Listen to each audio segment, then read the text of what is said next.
Bakit ko nga ba naging libangan ang pagbabasa ng aklat? Lalong-lalo na ang mga aklat na base sa ating wikang Pilipino. Ang pagbabasa ng iba't ibang uri ng libro ang isa sa pinakapaborito kong libangan dahil nakakatulong ang pagbabasa ng libro upang mas lumawak ang ating kaalaman. Ito din ang nagiging daan upang malaman natin ang mga mahalagang nangyari sa ating kasaysayan noong unang panahon. Gayunpaman, ang aklat ay isa sa mga kailangan ng mga guro, estudyante at iba pa.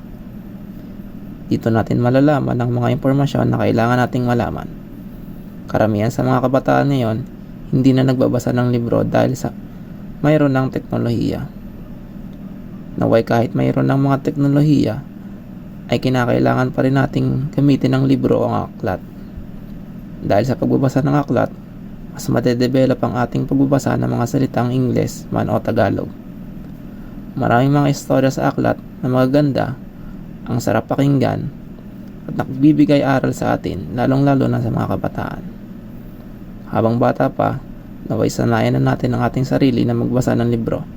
Kung sa mga bata, magpaturo sa mga magulang upang matuto at masanay, dahil napaka-importante nito sa ating buhay, lalong-lalo na pagdating sa ating pag-aaral.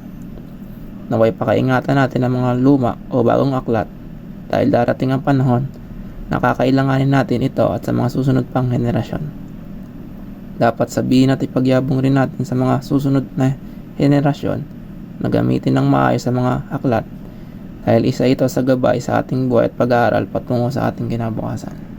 Ano nga ba ang mabubuting benepisyo ang maidudulot ng pagbabasa natin ng mga aklat? Ang benepisyo ng pagbabasa ng aklat ay mas napapasigla nito ang ating utak o isipan. Nababawasan nito ang ating stress, mas lumalawak ang ating kaalaman sa mga mahalagang bagay at pangyayari. Mas napapalawak nito ang ating bokabularyo, nagiging daan din ito upang mas maging mabuti tayo sa mga pagsusulat, sa mga talata, salaysay at marami pang iba.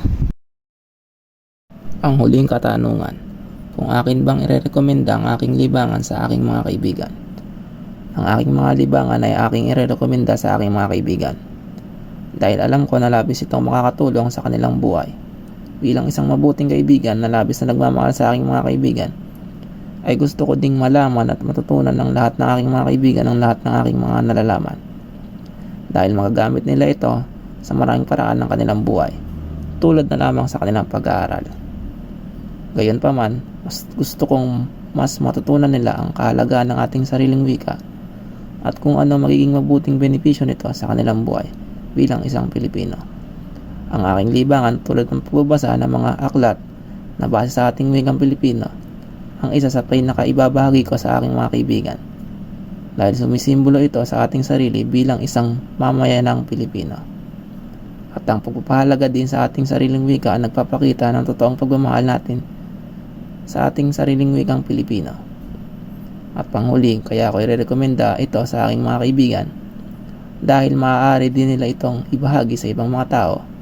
At kung mangyayari ang mga bagay na iyon, ay nakakasigurado ako na magiging daan ito upang mas maging maunlad ang ating buhay at magiging daan din ito upang mas mapaunlad at mapanatili natin ang pagpamahal at pagpapahalaga sa ating sariling wika. Muli ako nga po pala ulit si Brian Santos mula sa BSIT 1C. Muli maraming salamat po sa inyong pakikinig.